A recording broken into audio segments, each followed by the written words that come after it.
प्रशासनिक शब्दावलियों की आगे की कड़ी में हम देखते हैं गजेटेड। गजेटेड कई बार हम देखते हैं गजेटेड ऑफिसर्स की बात करते हैं, तो इसका जो हिंदी में अनुवाद होगा वो होगा राजपत्रित।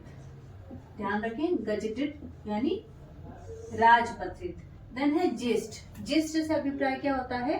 भावार्थ। जिस्ट का मतलब क्या होता है? भावार्थ कह लीजिए, तात्पर्य कह लीजिए, आशय कह लीजिए। तो GIST से अभिप्राय क्या होता है? भावार्थ। देन ग्लॉसरी यानी शब्द संग्रह, ये शब्द सूची भी कहते हैं, शब्द संग्रह ग्लॉसरी कहेंगे। Then grant. ग्रांट से अभिप्राय होता है अनुदान। ग्रांट का हिंदी मीनिंग क्या हो जाएगा? अनुदान। ग्रांट अर्थात अनुदान। Then gratuity. ग्रेच्युटी जो है उपहार, इसका सामान्य अर्थ होगा कि भाई किसी भी कर्मचारी के द्वारा जो सेवा दी जा रही है तो उसके बदले में नियोक्ता के द्वारा ग्रेच्युटी दी जाती है। तो ग्रेच्युटी का जनरल मीनिंग तो होता है उपहार। ओके, और इसी के साथ देन है ग्रीवेंस। ग्रीवेंस का मतलब होता है शिकायत। ग्रीवेंस का मतलब क्या हो जाएगा? शिकायत। ओके, तो गजेटेड, राजपत्रित, जिस्ट यानी भावार्थ, देन ग्लॉसरी यानी शब्द संग्रह, ग्रांट से अभिप्राय है अनुदान, ग्रेच्युटी यानी उपहार भी कह सकते हैं, आनुतोषित भी कह सकते हैं इसे, और ग्रीवेंस का मतलब होता है शिकायत। Then guarantee. गारंटी से अभिप्राय होता है प्रत्याभूति। गारंटी का हिंदी अभिप्राय क्या हो जाएगा? प्रत्याभूति। Then habeas corpus. Habeas corpus हम रिट में भी पढ़ते हैं, बंदी प्रत्यक्षीकरण इसका हिंदी अर्थ होता है। बंदी प्रत्यक्षीकरण, बंदी प्रत्यक्षीकरण कह लें, या फिर कोर्ट में कहते हैं ना सशरीर प्रस्तुत करने के लिए बंदी प्रत्यक्षीकरण शब्द का प्रयोग किया जाता है। तो हैबियस कार्पस बंदी प्रत्यक्षीकरण। देन ऑनोरेरियम यानी मानदेय, इसका अभिप्राय क्या हो जाएगा? मानदेय। ऑनरेरी भी होता है, देखिए यहाँ पर H है लेकिन ध्यान रखें कि ये O से इसको प्रोनाउंस किया जाता है। तो यहाँ पर अगर आर्टिकल भी लगेगा तो कौन सा आर्टिकल लगेगा? एन आर्टिकल लगेगा। देन एक और शब्द आता है ऑनरेरी, जिसका मतलब होता है अवैतनिक, वो भी आप ध्यान रखें। उसके बाद है इम्प्लीकेशन। नेक्स्ट क्या हो जाएगा? इम्प्लीकेशन। इसका मतलब होता है एक तरीके से उलझाव। आप क्या कह सकते हो उसे? उलझाव कह सकते हो। कंफ्यूजन जहां होता है ना, वहां पर उलझाव से संबंधित इम्प्लीकेशन। Then imposed. इम्पोज्ड मतलब होता है अधिरोपित। इम्पोज्ड से अभिप्राय क्या हो जाएगा? अधिरोपित। Then imposed. इम्पोज्ड का मतलब होता है चुंगी, या फिर आप लाभ कर भी कह सकते हो। चुंगी या फिर लाभ कर, इम्पोज्ड का मतलब हो जाएगा। नेक्स्ट है इम्प्रेस्ड। इम्प्रेस्ड का मतलब होता है अग्रदाय। इम्प्रेस्ड से अभिप्राय क्या हो जाएगा? अग्रदाय या जमा कराई जाने वाली राशि जिसे हम कहते हैं। तो इम्प्रेस्ड यानी अग्रदाय। Then incentives. इंसेंटिव्स दिए जाते हैं ना, तो ये क्या हो जाएगा? प्रोत्साहन राशि के रूप में हम इसका उपयोग कर सकते हैं। तो इंसेंटिव से अभिप्राय हो जाएगा प्रोत्साहन। Then incidental. इंसिडेंटल का मतलब होता है आनुषंगिक। क्या हो जाएगा? आनुषंगिक, या फिर आप कह सकते हो आकस्मिक भी इसे कहा जा सकता है। तो इंसिडेंटल यानी आनुषंगिक, एक्सीडेंटल से याद कर ले, इंसिडेंटल यानी आकस्मिक या आनुषंगिक। Then incognito. इनकॉग्निटो का मतलब होता है गुप्त रूप से या फिर अज्ञात, है ना। मुख्य रूप से आप क्या इसे बोल सकते हो? अज्ञात भी लिख सकते हैं, या फिर इसका प्रयोग कर सकते हैं हम गुप्त रूप से। तो इनकॉग्निटो हो जाएगा। Then incompetency. इनकम्पिटेंसी का मतलब होता है अक्षमता। इनकम्पिटेंसी का मतलब क्या हो जाएगा? अक्षमता। और इसी प्रकार से जब बात होती है इनकंक्लूसिव। इनकंक्लूसिव का मतलब होता है अनिर्णित। इनकंक्लूसिव से अभिप्राय क्या हो जाएगा? अनिर्णित। तो नेक्स्ट है इनकम्बेंट। इनकम्बेंट का मतलब होता है पदस्थ, या फिर हो जाएगा पदधारी कह सकते हैं, यानी किसी पद पर कोई आसीन है तो उसके लिए इसका उपयोग किया जाता है पदधारी या फिर पदस्थ के रूप में। Then interim. कोर्ट में कई बार आदेश जारी किया जाता है, इंटरिम ऑर्डर पेश किया गया है, यानी अंतरिम आदेश की बात होती है। तो इंटरिम का मतलब क्या हो जाएगा? अंतरिम कह सकते हो या फिर बीच का कह सकते हो। इंटरिम यानी अंतरिम। देन इंडिस्पेंसिबल, इंडिस्पेंसिबल का मतलब होता है अपरिहार्य, अपरिहार्य कह सकते हैं या अत्यावश्यक कह सकते हैं, जरूरी कह सकते हैं। तो इंडिस्पेंसिबल यानी अपरिहार्य। देन इंजंक्शन, इंजंक्शन से अभिप्राय होता है निषेधाज्ञा, कोर्ट का ही एक तरीके से आप कह सकते हो आदेश होता है किसी चीज को रोकने से रिलेटेड। तो यहाँ पर इसका मतलब क्या हो जाएगा, निषेधाज्ञा। देन इंस्टिगेट, इंस्टिगेट करना, किसी को उकसाना, इंस्टिगेट का मतलब क्या हो जाएगा, उकसाना, इंस्टिगेट मतलब उकसाना। देन इंटीग्रिटी, इंटीग्रिटी देश की इंटीग्रिटी की जब बात होती है, अखंडता की जब बात होती है, तो वहां पर इंटीग्रिटी शब्द का मतलब क्या हो जाएगा, अखंडता। नेक्स्ट हम देखते हैं ज्यूरिसडिक्शन। ज्यूरिसडिक्शन का मतलब होता है अधिकार क्षेत्र, ज्यूरिसडिक्शन अर्थात अधिकार क्षेत्र। ठीक है भाई, ये चीज मेरे ज्यूरिसडिक्शन में यानी मेरे अधिकार क्षेत्र में है। देन जस्टिफाई, जस्टिफाई से अभिप्राय होता है न्यायोचित, जस्टिफाई न्यायोचित। देन लीज, जमीनों के लिए शब्द का प्रयोग किया जाता है, लीज पे लिया मैंने, लीज यानी होता है पट्टा, लीज से अभिप्राय क्या होता है, पट्टा। देन लीगल, लीगल यानी वैध, कानूनी, लीगल। उसके बाद लाइबिलिटी, लाइबिलिटी से अभिप्राय होता है दायित्व, लाइबिलिटी अर्थात दायित्व या रेस्पॉन्सिबिलिटी हम कह सकते हैं। देन लाइसेंस, लाइसेंस का हित्यर्थ आप ध्यान रखें अनुज्ञप्ति, लाइसेंस से अभिप्राय क्या होता है, अनुज्ञप्ति। इंग्लिश में लाइसेंस तो हम कई बार बोलते हैं, लेकिन इसका हिंदी मीनिंग होता है अनुज्ञप्ति। देन लिटिगेशन, लिटिगेशन का मतलब होता है मुकदमेबाजी, लिटिगेशन का अभिप्राय क्या होगा,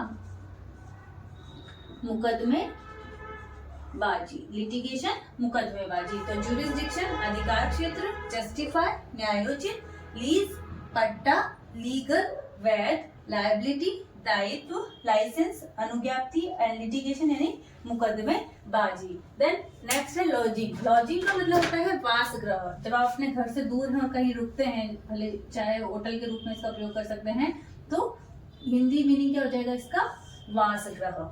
देन लमसम, लमसम का मतलब होता है, हम कई बार बोलते हैं ना भाई इस चीज का लमसम दे दो, तो एक मुश्त राशि के लिए इसका प्रयोग किया जाता है। लमसम हिंदी में अर्थ क्या हो जाएगा, एक मुश्त राशि, एक मुश्त राशि लमसम। देन मेंटेनेंस, मेंटेनेंस का हिंदी मीनिंग बहुत इजी है, अधिकतर लोग जानते होंगे, निर्वाह, मेंटेनेंस अर्थात निर्वाह।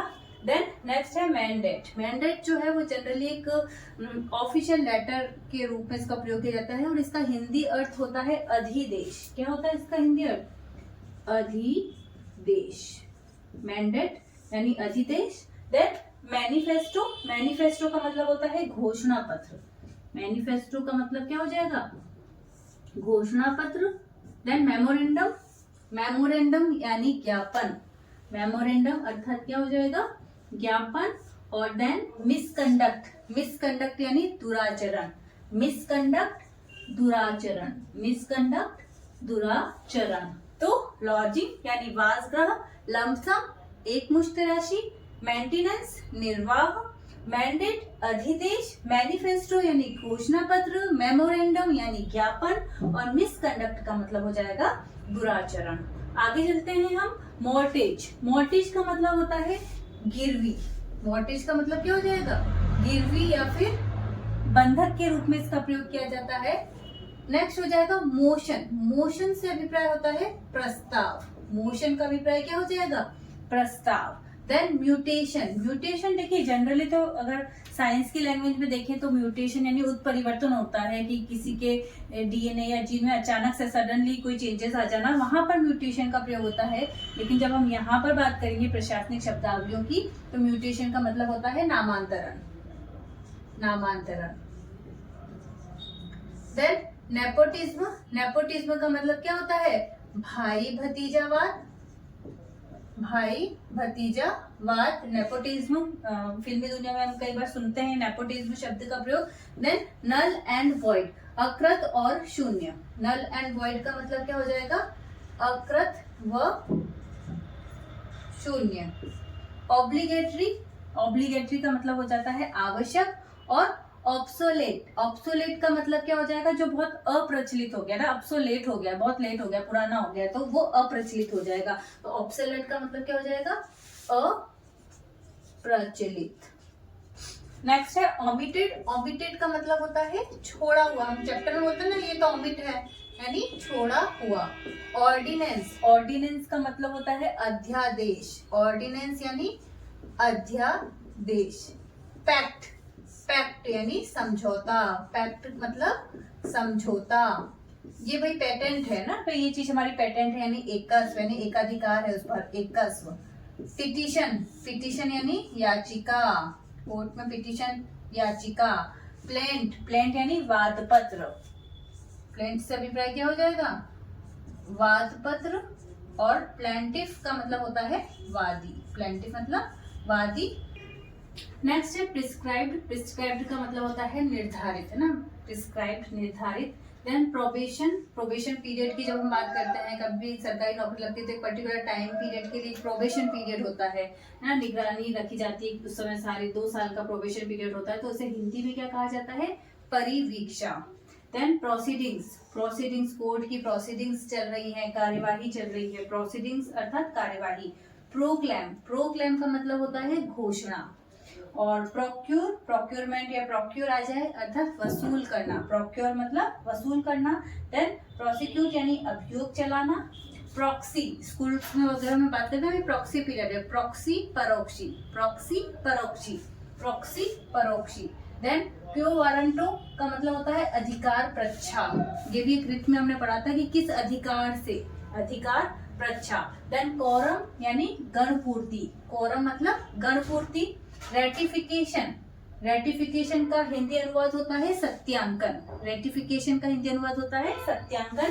राशन को कहा जाता है रसद विभाग जो होता है, राशन रसद। देन रेफरेंडम, रेफरेंडम यानी जनमत संग्रह करा के ना, जब भारत का एकीकरण हुआ था तो वहां पर भी रेफरेंडम शब्द का प्रयोग हुआ है, जनमत संग्रह के द्वारा कई राज्यों को मिलाया गया था, तो रेफरेंडम। देन रजिस्टर यानी पंजीबद्ध करना, रजिस्टर करना, पंजीबद्ध करना। देन नेक्स्ट आ जाते हैं हम रेनस्टेट यानी होता है बहाल करना, रेनस्टेट का मतलब क्या हो जाएगा, बहाल करना। रिमाइंडर, रिमाइंडर अनुस्मारक, रिमाइंडर अर्थात अनुस्मारक। रिमिशन माफी या फिर छूट, रिमिशन माफी अर्थात छूट। रिजोल्यूशन यानी संकल्प, बहुत इजी है। देन रिट्रेंचमेंट का मतलब होता है छटनी। स्क्रीनिंग समीक्षा, और सिक्योरिटी यानी प्रतिभूति, सिक्योरिटी प्रतिभूति, स्क्रीनिंग यानी समीक्षा। देन रिट्रेंचमेंट का मतलब होता है छटनी। देन सब्स्टिट्यूट, सब्स्टिट्यूट भाई इसका सब्स्टिट्यूट आपने क्या लिया, तो जब बात होती है नहीं प्रतिस्थानी, प्रतिस्थानी इसका हिंदी अनुवाद होगा। सरचार्ज और सरप्लस, सरप्लस दोनों ही हम इकोनॉमी में पढ़ते हैं, कर के ऊपर कर है ना, राजस्व प्राप्त करने के लिए जो लगाए जाते हैं, तो सरचार्ज की बात करें तो इसे कहा जाता है अधिभार, और सरप्लस की बात करें तो इसे कहा जाता है अधिशेष। टोल टैक्स, पथकर, ट्रिब्यूनल यानी अधिकरण। यूनैनिमिटी, यूनैनिमिटी यानी जब सबका मत एक हो तो वहां पर मतैक्य शब्द का प्रयोग किया जाता है, मतैक्य। वैकेंसी अर्थात रिक्ति। वेग यानी कोई चीज जब स्पष्ट नहीं होती है वहां पर इसका उपयोग किया जाता है अस्पष्ट।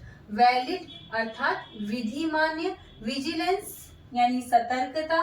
विंग, भाई कौन सा खंड है, कक्ष है, हम बोलते हैं ना विंग 1 विंग 2, तो विंग का मतलब होता है भाग या फिर खंड। ईयरली वार्षिक। जोन यानी अंचल क्षेत्र। तो ये कुछ महत्वपूर्ण प्रशासनिक शब्दावलियां जो कि एग्जाम पॉइंट ऑफ व्यू से बहुत ज्यादा महत्वपूर्ण है, उनकी हमने बात की है। बहुत बहुत धन्यवाद।